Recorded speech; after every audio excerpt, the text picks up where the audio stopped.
Hey guys, it's your girl Shalae and I'm back today with a second stimulus check update video. In today's video, we're going to discuss the $1,200 stimulus check. We also are going to discuss unemployment. The IRS said that a stimulus check may have your name on it, so the first stimulus and then hazard pay. So if you want to know what is going on in the lovely world of stimulus, my darling, you already know what to do. Stay tuned. Your girl's got you covered. Now, if this is your first time tuning into my channel, hi, hello, hey friend. My name is Shalae, and here on this channel, we talk about shopping, saving, and everything in between. I would love to have you a part of my internet family. Super easy. Click that big old red subscribe button down below, and you are in just like that. And while you're at it, go ahead and give me a like because you love me coming to you every single day.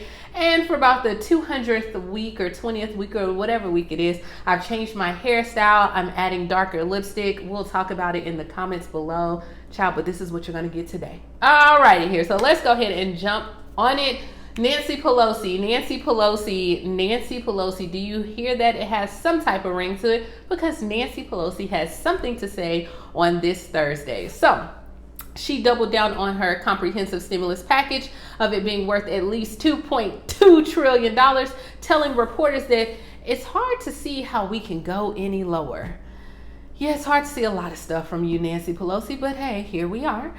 She said, when we go into negotiations, it's about the allocation of the resources. And now this was in response to her $2 trillion floor negotiations. They're like, hey, can you take it a little bit lower? She said, but it's hard to see how we can go any lower when you have the greater needs. Now, the speaker acknowledged that because of the way that the pandemic has changed over the last several months, the money in the $2.2 trillion may need to be distributed differently. So we'll see. But hey, doesn't mean we're still, delayed, not denied. So it's still not off the table for our stimulus checks. And remember, she stated that they're not going home until the American people get stimulus checks. So when, where, I don't know, honey, but we just got to stay tuned. Okay, maybe I'll have a different hairstyle by then. Who knows? Alrighty here. So let's go ahead and jump into unemployment. Another 860,000 Americans filed for unemployment aid last week. The number of Americans applying for state unemployment benefits inched down last week, and the nation's labor market continued for a gradual recovery over the pandemic and subsequently the economic shutdown. Now, this is the latest job figures that was reported today by the Labor Department, which covers the week ending in September 12th, that 860,000 workers sought aid last week, pushing the total number since the shutdown began to nearly 61 million people. Whoa. So now we all know that several large employers have reportedly warned of job cuts. One of them was American Airlines. They said that, hey, if they don't have another stimulus package by October 1, they're going to cut 19,000 workers. Then we have Ford Motor. They're offering buyouts to salaried employees, as well as cutting. Their goal is 1,400 workers. And then MGM Resorts as well. They're laying off 18,000 workers. And then Coca-Cola is offering buyouts to 4,000 people. So it's not just us that need this stimulus. The businesses need it, or there are going to be a lot more unemployed people. Now, economists have urged Congress to overcome this whole negotiation. I don't know. I'm going to point the finger and blame you. They have asked them, hey, to provide another emergency relief for workers and businesses. And they said, hey, this pandemic, without additional stimulus, the recovery could stall out. So they said, while there has been continued posturing among officials in Washington regarding the new economic relief measures, the millions of Americans looking for help have nothing to show for it. In addition, a federal government shutdown looms October 1st unless Congress and the president approves new funding. If officials let that happen, they'll be adding financial insult to injury caused by the pandemic. Absolutely. So that's what we have going on in unemployment. Also in unemployment, these fraudsters, oh my gosh, what is going on? But fraudsters steal millions in unemployment. So over $1 billion, $1 billion, we can't even get a stimulus, but over $1 billion in unemployment aid is being threatened by fraud and schemes ranging from lying about personal income to sophisticated cybercrime. State and federal officials, the main target they're going after is this pandemic unemployment assistance. So now the U.S. Secret Service has gotten involved. So if you're doing something wonky, you shouldn't have been doing it in the first place. But now we got the agents involved, so you better stop. But the U.S. Secret Service has launched 500 investigations in 40 states as part of the multi-agency effort to protect tax dollars or taxpayer dollars. They said, hey, this is rampant.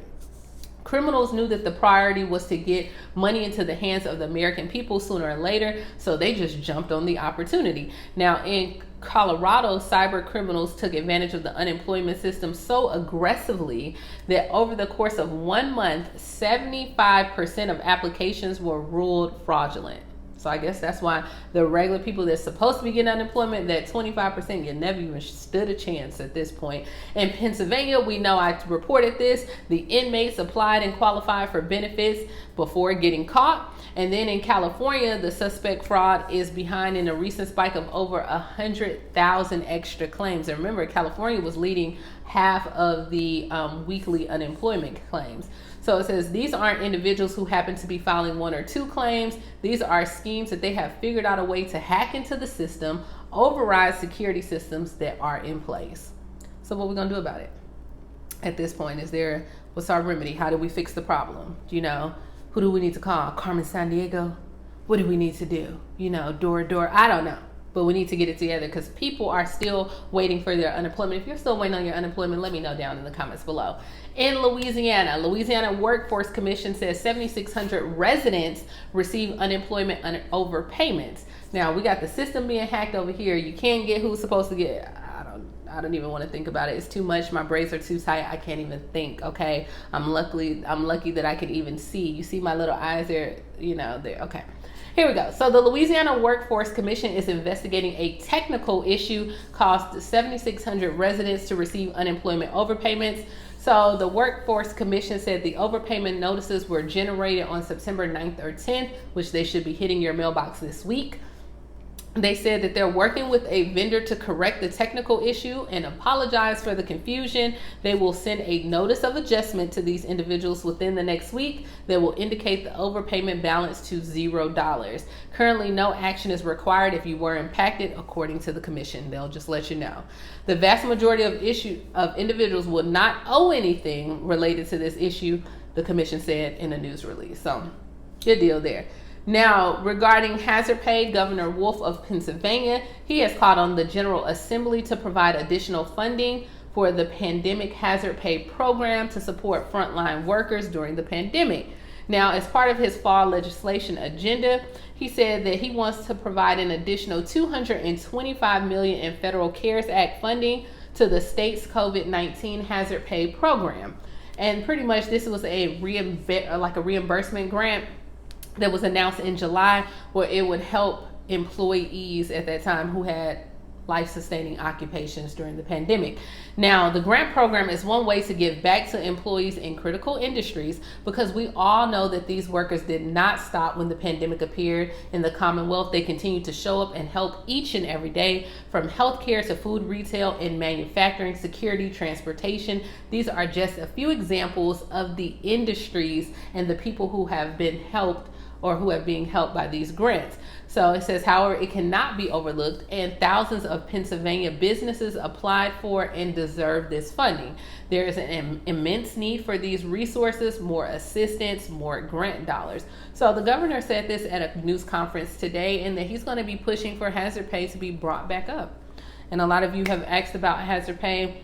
As of right now, I'm still keeping hope alive, but we don't know. Now, also speaking of hazard pay, in South Carolina, the Senate passed on Tuesday where the teachers can most teachers can get hazard pay bonuses, or even some lower paid state workers. The bill sets aside $50 million for education, and most of it's going to be for teachers that are called step increases, or annual raises of several $100s given to most teachers based on how many years that they have worked. Those raises were approved in the budget year as the spring of the pandemic. So if approved, right now it's at the Senate, it'll go to the House. If they approve it, you will get the extra money, and it will be retroactivated to July 1st. The bill also gives $1,000 of hazard pay bonuses to around 12,000 state employees, such as prison guards, state troopers, and healthcare workers, or some healthcare workers, who make less than $50,000 a year that kept working during the pandemic. So they have set aside $20 million for those bonuses as well. So as of right now, the vote kicks the budget to the House, which could refuse to take up the Senate changes, or they can keep it exactly. And at this point, you have to wait. Now, for Missouri, as of right now with the IRS, they did post on their website. You go to irs.gov and they have a press release where it's broken down by state how many people are still owed their first stimulus or who haven't even applied for their stimulus. So I know, like, I looked in Alabama was about 150,000 and Missouri is about 150,000. So they did release a state-by-state breakdown of people who will be receiving letters and asking them to check whether they are eligible for a stimulus payment. They will mail these letters to people who are not required to file income state taxes, and then they may qualify for the payment. If not, if you think that you qualify for one but you're not sure, you have until October 15th. Remember, there's 9 million people that they said they believe qualify for a stimulus that have yet to apply for one. It didn't say anything about those that are still awaiting their first stimulus. They're trying to get the payments of people who are still eligible. These mailings are the last step for the IRS to reach as many people as possible for these important payments. The letters are part of the final stage of the outreach and the public awareness.